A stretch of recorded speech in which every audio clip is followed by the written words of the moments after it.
শিক্ষকদের আলোচনায় শুধু রাজনীতি থাকে, গবেষণা থাকে না। কেন এমন পরিস্থিতি তৈরি হলো সেটা বুঝতে হবে।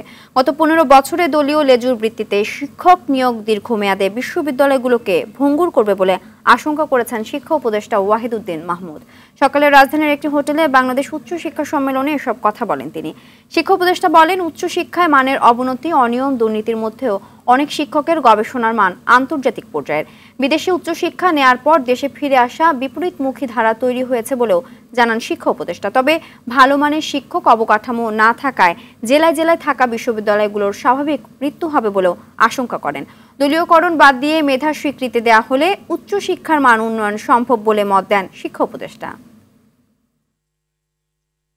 এই যে আন্তর্জাতিক মানের গবেষণা সংখ্যা এবং সাইটেশনের সংখ্যা, এই প্রসঙ্গটিতে আমাদের উচ্চশিক্ষার আলোচনায় আমি কখনো দেখি না। বরং যারা আমাদের উচ্চশিক্ষার ক্ষেত্রে নেতৃত্ব দিয়ে থাকেন এবং আমাদের বিশ্ববিদ্যালয়ের ক্লাবে শিক্ষকদের